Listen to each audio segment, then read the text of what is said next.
슬라이드를 좀 준비해서요. 여기까지 하겠습니다. 다시 인사드리겠습니다. 영화 건국적인 제작가 김정일 감독입니다. 감사합니다. 이렇게 고용하신 많은 분들 앞에서 이렇게 또 건국전쟁에 관한 이야기를 하게 돼서 개인적으로 굉장히 큰 영광이라고 생각합니다. 특히 또 월간 중앙에서 이렇게 소중한 기회를 주셔서 저에게 좋은 추억과 기억으로 남을 것 같습니다. 제가 이야기가 없어서 사실 요즘 건국전쟁이 제가 요즘 강연 좀 다니는데 건국전쟁 강연 취소가 좀 많이 이어지고 있어요. 그래서 사실 얼마 전에 뭐 아시는 분이 계시겠지만 그 국가기관인 전쟁기념관에서 갑자기 특별한 이유도 없이 강연이 취소가 되는 일이 있었습니다. 그래서 개인적으로 좀 많이 좀 안타깝기도 하고 그랬는데 사실 저는 전화위복이 됐다고 생각하는 게 사실 그 주에 일정이 굉장히 빡빡해서 사실 미국에서 저희 건국전쟁이 미국 의회에서 공식적으로 상영이 되는 행사가 있었거든요. 그래서 사실은 전쟁기념관 행사에 서서 더 중요하다고 생각했기 때문에 미국의 상영을 못 갔는데 전쟁기념관 행사가 취소되면서 제가 미국을 다녀왔습니다. 그래서 저 개인적으로는 훨씬 더 영광스러운 자리에 참석하게 됐고 요즘 뭐 건국전쟁 관련해서 좀 몇몇 미국분들이 뭐 정치 선전물이다, 뭐 거짓말이다 이런 말들을 하십니다. 근데 저는 그냥 간단히 말씀드리고 싶어요. 미국 의회가 어떤 곳입니까? 저희 건국전쟁을 심의를 하는데 무려 2달이 걸렸어요. 그러니까 그만큼 꼼꼼하게 봤다는 얘기죠. 이 영화를 갖다가 미국 의사당에서 상영하는 것이 과연 옳으냐는 거죠. 미국의 국회의원들이 결국 정상적으로 상영이 됐고요. 저로서는 저뿐만 아니라 대한민국 영화사에서 다큐멘터리 영화로는 최초로 상영되는 행사였습니다.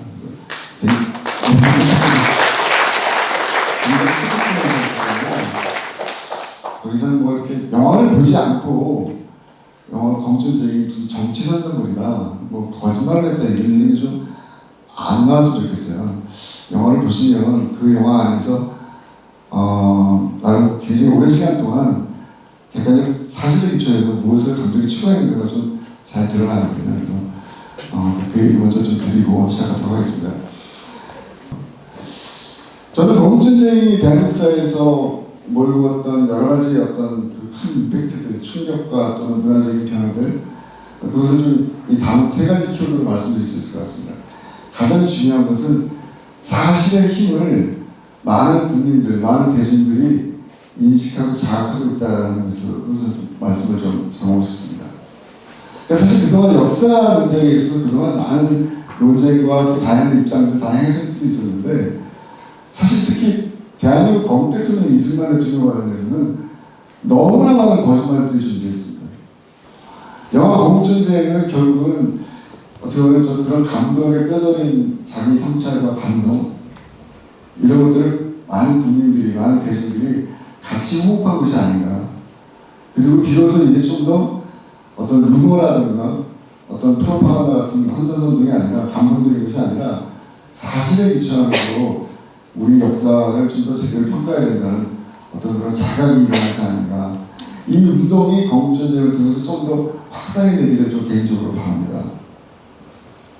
두 번째 문제, 두 번째 키워드도 같은 맥락으로 말씀드릴 수 있을 것 같습니다. 그동안 사실 대한민국 사회에서 대중문화를 이끌어 나가는 많은 사람들이 자신들의 이익을 위해서 말 그대로 있지도 않은 이야기를 가지고 지어낸 이야기들이 굉장히 많았어요. 근데 사실은 그 이야기들이 사실 재밌죠. 나치의 선전자 괴벨스가 굉장히 사실 명언을 남겼어요.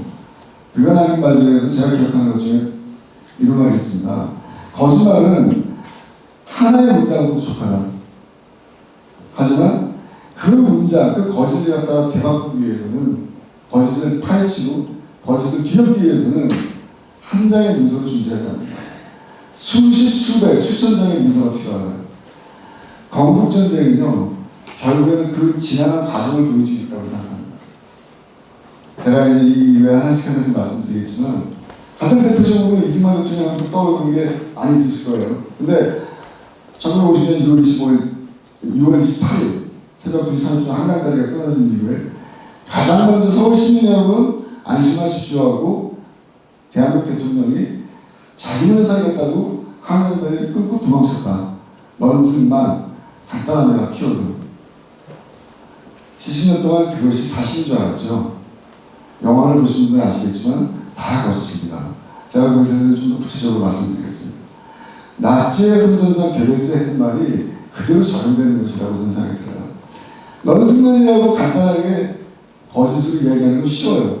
그리고 그 프로파간다가 국민들을 사로잡는 것도 쉽습니다. 거짓이. 근데 문제는 뭐냐면 그 거짓을 뒤집기 위해서는 하나의 문장으로는 해결이 안 된다는 것입니다. 그 작업을 이제부터 우리 모두가 해야 되지 않을까 저는 그런 생각이 듭니다. 그것이 대중문화를 논리와 이성이 비추한 대중문화로 바꿔나갈 수 있는 가장 중요한 것이라고 생각합니다.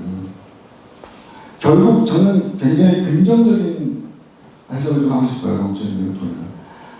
비로소 대한민국이 대중문화가 선진사회로 나갈 수 있는 하나의 교두보를 마련했다. 미국이나 유럽의 사례를 보더라도요, 다큐멘터리가 세상을 바꿔놓는 케이스들이 굉장히 많아요. 특히 프랑스 같은 경우도 어떤 불령이라든가 이런 역사에 대해서 다큐멘터리 한 편이 사람들의 편견과 오해를 바꿔놓는 일들이 굉장히 많았습니다. 한마디로 세상을 바꿔놓는 것이죠.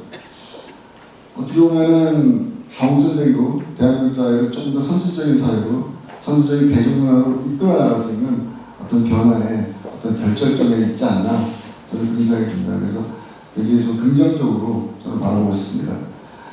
오늘 제가 준비한 자료는 몇 가지가 있는데요. 앞서 말씀드린 것처럼 런슨만이라는 거. 저는 오늘 딱 두 가지만 말씀드리고 나갔습니다. 사실의 힘이라는 게 얼마나 중요하고 우리가 그 사실의 힘, 사실에 얼마나 모방을 했는가, 그리고 사실을 다시 돌아가야 되는가 그 얘기입니다. 이 키워드는 그동안 70년 동안 대한민국의 이승만 대통령을 부정적으로 인식하는데 가장 중요한 역할을 했던 그런 단어이기도 하고 내용입니다. 그런데 사실은 진짜 어땠을까요? 저희가 경선이 끝난 다음에 비공개로 팀을 만들었어요.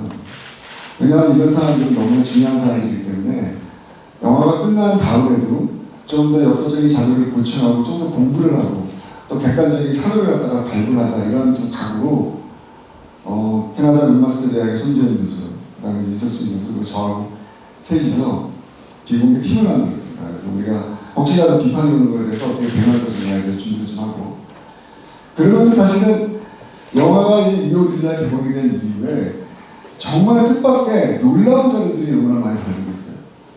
이것이 이제 영화 개봉 이후에 발견이 됐다면 영화에 들어갔겠지만 그 이후에 발견됐기 때문에 영화에 등장하지 않는 얘기입니다. 여기 지금 3명의 이 이름들이 있죠. 현장에 있었던 미군 조준기자 3인이라고 적혀있는데, 우리는 그동안 아까 말씀드린 것처럼 한강나라에 와서 제일 먼저 끊고 자기 먼저 제일 먼저 사회부터 도망쳤다고 대통령은 기억하고 있습니다.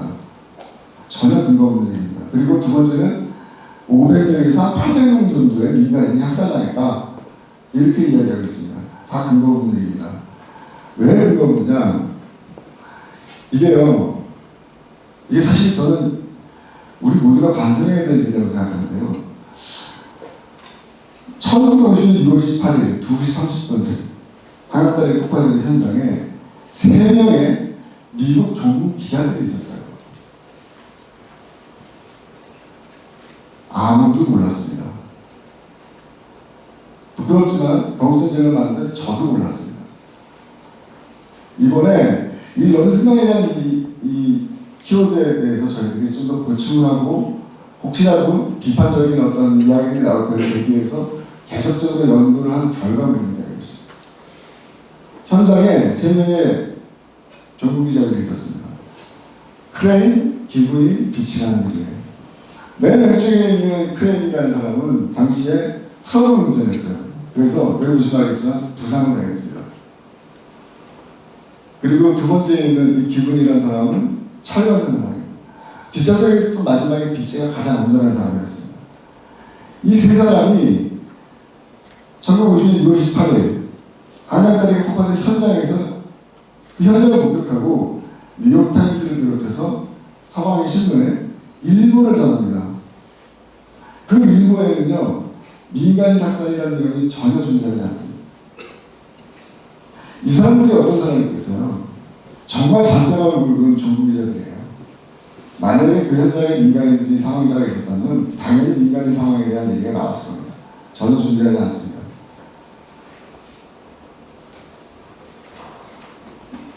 영화가 이제 110만이라는 많은 관객들을 동원하다 보니까 여러 곳에서 제보들이 들어오더라고요. 근데 어떤 젊은 분이, 이 정부에 사시는 젊은 분이 저에게 연락을 왔습니다.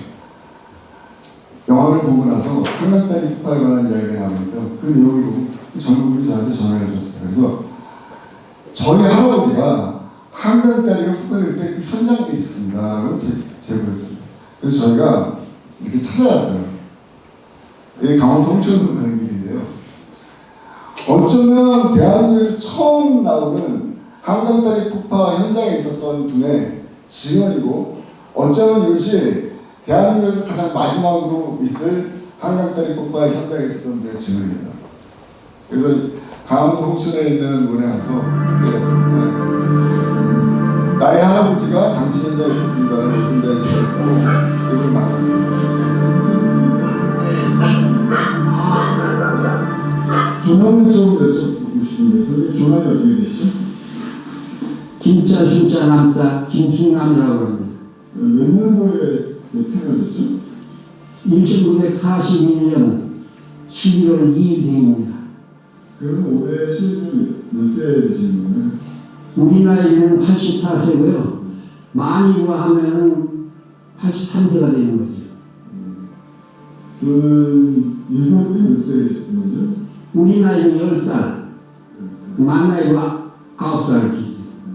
이거 사실은 한 15년 정도 되는데 주최실에서 다 보이면 너무 길 것 같아갖고, 이게 제 유튜브 김도영 TV에 있습니다. 그래서 간단히 말씀드리면, 현장에 있었던, 사실 제가 저도 이제 다큐멘터리 한 30년 정도 하다 보니까 과연 이것이 객관적 사실, 어떤 사진이라든가 기술품이나 이게 아니라 사람을 만날 경우에는 굉장히 조심스럽게 해요. 왜냐하면 이분이 증언하는 것이 맞는가, 이분이 혹시 거짓말을 하는 것은 아닌가, 아니면 순수한 마음인데 혹시 착각을 하는 것이 아닌가. 사실 굉장히 그래서 신중하게 접근을 하는데, 제가 이분을 만나 뵙고 이분의 말이 사실이겠다라고 생각한 이유가 뭐냐면 딱 그거였습니다. 이분이 당시에 10살이셨고 용산에서 요량지, 그러니까 한강다리 쪽으로 굉장히 많은 수백 명의 무리가 피난민들이 이동을 하고 있었다. 그런데 갑자기 한강다리 직전에 용산에서 노량진으로 가는 무리가 거의 비슷한 수준의 많은 무리들이 한강다리에서 용산 쪽으로 오고 있더라. 그래서 이분의 어머님을 비롯해서 많은 분들이 왜 지금 피난을 가야 되는데 거꾸로 오느냐 그랬더니 민간인 통제선이 쳐져 있었다. 그래서 본인들은 한강다리를 건너지 못하고 배를 타고 건넜다는 증언이에요. 근데 중요한 건 뭐냐면 이분의 말을 과연 어떻게 믿을까, 이런 내용이 있었죠. 근데 이분이 아주 솔직하게 말씀하시더라고요. 나는 한강다리가 폭파됐을 때 성강을 보지는 못했다. 그분의 말은 결국은 사실에 부합하는 얘기였고, 이분이 성강을 보지 못했던 이유를 나중에 인터뷰를 꼼꼼하게 제가 찾아보니까 10살짜리 아이였었고, 당시에 키가 작았죠. 폭발 소리와 함께 어머니를 비롯해서 많은 사람들이 자신의 몸을 덮쳤다고 하는 증언이 나오더라고요. 그게 사실이구나.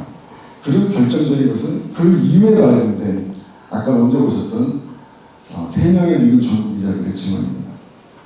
그래서 이분의 이 증언은 굉장히 어떻게 보면 한국전쟁 관련해서 한강다리 폭파의 진실을 알고 있는 저는 굉장히 중요한 진실이다, 그 진실성이 있다고 보고 있습니다. 이 할아버지의 증언을 더욱더 확증시켜주는 자료들이 계속해서 등장을 합니다. 이거는 이미 여러분들도 TV에서 보신 자료일 거예요. 근데 우리가 놓친 겁니다, 사실. KBS가 한 11년 전에 방송한 내용인데요. 1950년 6월 28일 아침 한 9시경으로 수정이 되는. 그러니까 이 새벽 2시 30분에 다리가 폭파됐는데 이미 그 시간 이전부터 의정부선이 돌파가 됩니다. 그리고 미야리에서는 여러 가지 큰 총성들이 울렸다는 증언들이 있어요. 그러니까 무슨 말이냐면 굉장히 절체절명의 상황이었다는 걸 알 수 있습니다. 이 시간에 대략 9시 정도 알고 있는데 이게 뭐냐면 인민군들이 참여하는 거예요. 기록필름. 원래 이게 기록필름입니다. 보시면 알겠지만 할아버님이 아까 말씀드린 그 종기자들과 할아버님이 증언을 일치하는 분들, 민간의 통신이 쳐 있었고 군용차들이 다니고 행진하고 있었다. 보면 여기 군용차들이 보이시죠, 이쪽에. 그리고 결정적이게 여기 지금 헌병이라고 적힌 현병, 이런 부분들이 현장에서 발견됩니다. 중요한 게 빠졌네. 현장에. 죄송합니다. 중요한 게 빠졌네. 슬라이드 한 장 더 있어야 되는데, 그 이후에 또 하나 중요한 슬라이드가 하나 발견돼요. 그게 뭐냐면, 그건 제가 발견하는데요. 나라라고 있습니다, 미국에. NARA, 그러니까 미국의 기록문서 보관청이라고 곳인데, 제가 사실 이제 경조재관에서 가장 많이 자료를 찾았던 곳이 그 나라라는 곳이에요. 근데 그곳에서 어떤 자료가 발견되냐면, 비슷한 사진입니다. 비슷한 내용이에요. 당시 한강대에 진입한 인민군들이 진입한 아침 9시경의 상황인데 그것을 미군이 나중에 이제 어떻게 하냐면 인민군들이 서울을 퇴각한 이후에 그 포획한 어떤 그런 자료이더라고요. 사진은 거의 비슷합니다. 대동소이한데 결정적인 게 뭐냐면 그 사진에 관한 설명을 기록한 문서예요. 인민군이 작성한 문서입니다. 그 인민군이 작성한 문서에 뭐라고 기록되어 있냐면 앞에 수시면 뭐 제가 정확히 못해 무슨 뭐 잔혹한 이슬만 도당이 하면서 자기의 군대를 버리고 도망쳤다라고 기록되어 있어요. 자기의 군대를 버리고 도망친 현장이다. 그 사진에 설명이 되는 기록 문서가. 여러분 우리가 한번 생각해 보시죠. 북한이 어떤 나라입니까? 만약에 거기에 민간인 사망자가 있었다면요. 한 명이 죽어서도 100명, 1000명으로 부풀렸을 사람들이에요. 근데 거기에 첫 번째 기록 문서에 민간인에 대한 얘기가 존재하지 않습니다. 그런데 안타깝게도 대한민국은 무슨 근거로 이런 객관적인 서류들이 존재하는 불구하고 민간인이 500명에서 800명, 심지어는 3000명을 주장하는 사람도 있어요. 무슨 근거로 주장하는지 모르겠어요. 제가 그래서 한번 조사를 해봤습니다. 이 사람들의 출처가 어딘지. 쉽게 말하면 이겁니다. 50명, 30명 주장하는 사람한테 물어보면 이 사람은 누구한테 들었더라. 또 이 사람은 또 누구한테 들었더라. 결국 이거 우리가 뭐라고 얘기하나요? 카더라라고 그러죠. 카더라. 대한민국 역사를 이렇게 엄중한 역사를 역사적인 카더라로 정리할 수가 있습니까? 그러면 안 되는 것입니다. 불과 정리전이 끝난 다음에 2, 3개월 동안에 저희 캐나다의 링마스터에 계시는 손정희 교수와 유수진 교수, 저와 셋이서 찾은 자료가 이런 자료들이에요. 더 많은 자료들이 있을 수 있다는 얘기입니다. 저는 대한민국의 좌파 역사학자들이 정말 통렬히 반성해야 된다고 생각합니다. 이러한 객관적 자료들도 부정한 채 자신들이 만드는 거짓 이데올로기가 대한민국의 대중문화, 사람들의 정치를 얼마나 오염시켰는가. 웰컴 투 동방골이라는 영화를 보면은 그것이 하이라이트입니다. 대한민국 국민들한테 한국전쟁 당시에 한양다리에 수많은 사람들이 죽었다는 그 이미지, 거짓 이미지를 만들고 빽빽하게 끝다리에 사람들이 몰려가요. 피난민들이. 그리고 갑자기 폭파됩니다. 전혀 근거 없는 얘기입니다. 그런데 그것이 대한민국에서 버젓이 마치 사실인 것처럼 대중문화를 존재하고 있습니다. 많은 사람들이 좋아하고 많은 사람들이 즐겨보고 있습니다. 대한민국이 사실에 기초한 나라로 다시 정상화되는 작업들이 좀 필요하지 않나 저는 그런 생각이 듭니다. 마지막으로 1954년 8월 1일 이승만 대통령의 미국 맨하탄 퍼레이드 기록필름과 이 사실에 관해서도 좀 말씀드릴게 하겠어요. 영화 보신 분들이 굉장히 충격을 받으세요. 이거 보시고. 왜냐? 야, 대한민국 대통령이 저런 대통령이 있습니다. 이게요,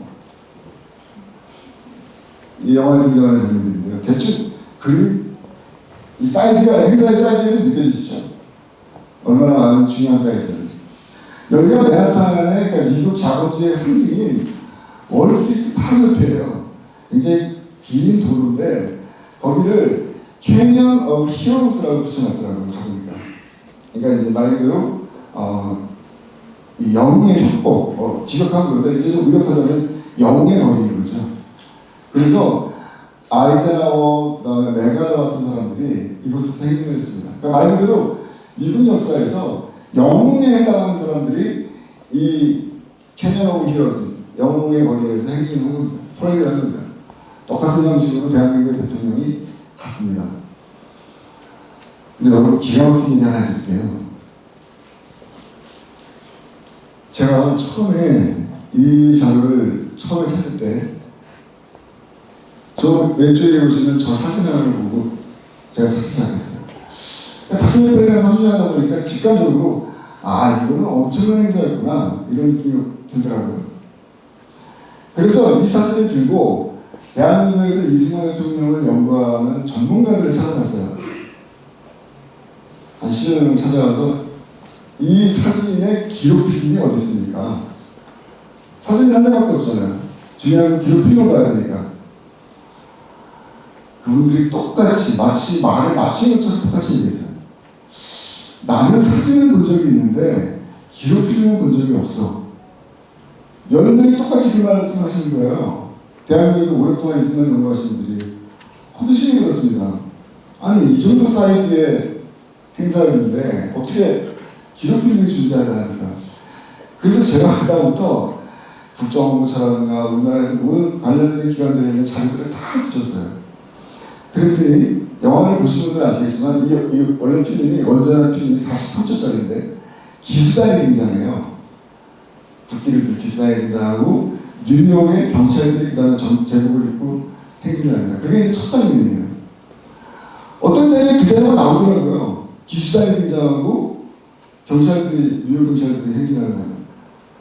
그 다음에 없어요. 정상적으로 치면 그 다음 자료가 나와야 되는 턴에 나와야 되는 자료가 없는 거예요. 근데 이제 저 같은 사람들은 이제 이런 영상들을 올라가다 보면은 가끔씩 뭔가 화면이 퍽 하고 튀어나오는 느낌이 들어요. 그러니까 뭔가 이상한 거죠. 그래서 제가 그거를 다운받아서 한 프레임씩 넘겨봤습니다. 아시는 것처럼 영화는, 옛날 영화들은 1초에 24프레임이 돌아갑니다. 24장이 돌아가는 거죠, 1초에. 그걸 이제 한 프레임씩 돌려본 거예요. 그랬더니요, 여러분. 기수단이 등장한 다음에 저기 지금 이승만 쪽에 앉아계신 저 자리겠죠? 한 프레임이 붙어있더라고요. 한 프레임. 손을 들고 계시는. 이해가 되세요? 지금 제 말이 무슨 얘기냐? 누가 가위질을 했다는 얘기예요. 감히 대통령의 기록에. 제가 오늘 사실에 관한 얘기, 사실에 기초해서 대한민국의 역사가 되돌아가는 얘기를 계속 말씀드리는 이유는 그가 잘했건 못했건 그를 싫어하건 좋아하건 존경하건 미워하건 어쨌든 사실에 기초한 자료들은 남아있어야 됩니다. 그리고 우리는 그 사실에 기초해서 그를 평가할 수 있도록 노력을 해야 됩니다. 그런데 대한민국 역사는 이 1954년 8월 2일 이승만 대통령의 이 퍼레이드 장면을 지워버렸습니다. 누가 언제 어디서 어떻게 지었는지는 모르겠어요. 저는 발견인장 취재할 힘이 없었습니다. 하지만 확실한 거는 한 프레임이 나와 있어요. 한 프레임이. 저는 그거 보면서 야, 대한민국에도 이게 참 뭐라고 설명할 수 없을 정도로 벅찬 감동을 느꼈습니다. 왜냐하면 야, 그래도 대한민국을 참 하나님이 사랑하시는구나. 누군가 저 같은 사람이 나타나서 이 진실을 밝히라고 그 가이질라는 상황에 손 떨리는 소를 완벽하게 깨끗하게 지웠으면 아마 제가 이 자를 찾지도 못했을 거예요. 그런데 한 프레임이 남아있었습니다. 저는 그 한 프레임을 보고 미친 듯이 이 자료를 매달렸습니다. 이게 44초짜리 자료인데요. 결국에 아까 말씀드렸던 미국 NARA 나라에서 발굴됐습니다. 찾아냈습니다. 43초짜리예요. 비록 44초짜리였지만 저희는 저희 영화에서 저희 영화를 관통하는 너무나 중요한 객관적 자료였습니다. 그래서 그 자료를 찾고 한 6개월을 찾았는데 43초짜리를 찾으면서 정말 그 자료 찾은 다음에 같이 잘 도와주시는 분들이, 교민들이 다 같이 뭐 울고 이렇게 눈물 흘리시고 그랬던 장면이 아직 기억이 나요. 그러니까 어떻게 보면 다큐멘터리 감독은 대한민국에서 객관적 사실, 자료, 그 자료의 싸움을 하는 사람이 아닌가, 뭐 그런 생각이 좀 그때 많이 들었습니다. 그리고 그렇게 싸움을 계속한 것이 건국전쟁으로 이어지면서 국민들에게 좀 많은 이렇게 좀 울림을 주지 않았나 이런 생각이 듭니다. 간단히 보시겠어요? 저희가 찾은 자료인데 이 자료를 보면요, 왜 이 자료를 잘랐는지 이해가 돼요. 뭐 다 아시겠지만 1954년이면요 어떤 해였나요? 여기까지 말씀드리면 돼야지.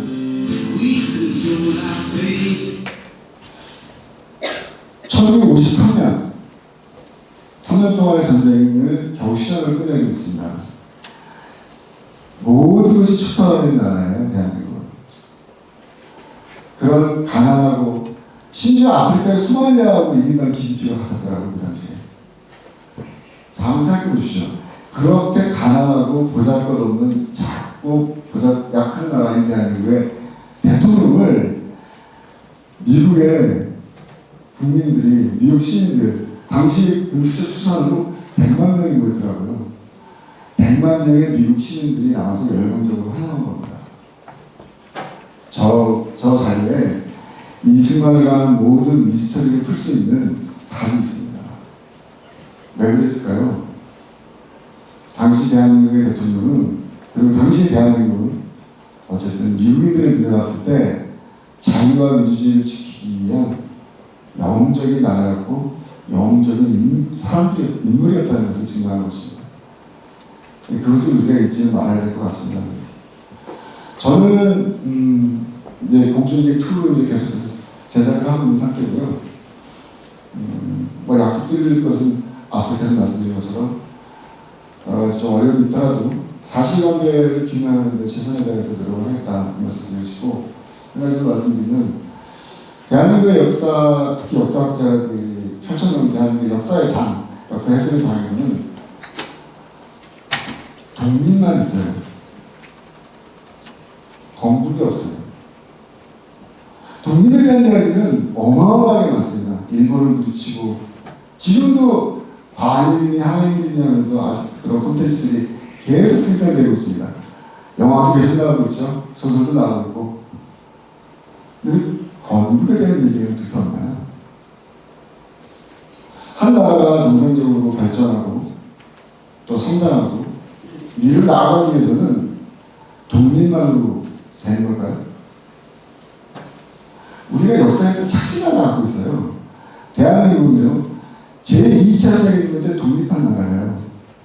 우리가 5,000년 유관 역사 이런 너무나 많이 학습을 하다 보니까 착시를 일으켜요. 대한민국은 제2차 세계대전에 독립한 신생 독립국입니다. 그렇지 않습니까? 그게 사실이에요. 그리고 그 어려운 상황 속에서, 공산주의의 위협 속에서, 여러분은 눈을 감고 생각해보세요. 공산주의를 빨간색으로 칠하고 자유민주주의를 파란색으로 칠해보세요. 동북아시아의 지도를 한번 생각해보세요. 어떤 그림이 그려지나요? 온통 빨간색에 정말 조그만 작은 귀퉁이에 있는 파란색 하나 보일 겁니다.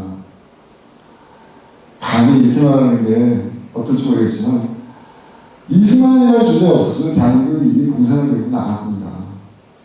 제가 처절하게 역사에 대해서 산판적으로서 반성했던 이유는 바로 그것입니다. 그렇기 때문에 앞으로 이승만에 관한 연구나 이승만에 대한 이야기들은 건국에 대한 이야기로 모아져야 된다고 생각되고요.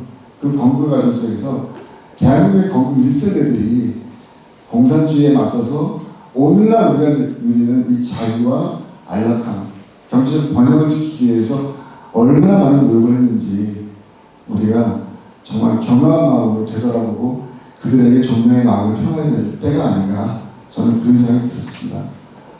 이야기 들어주셔서 감사합니다.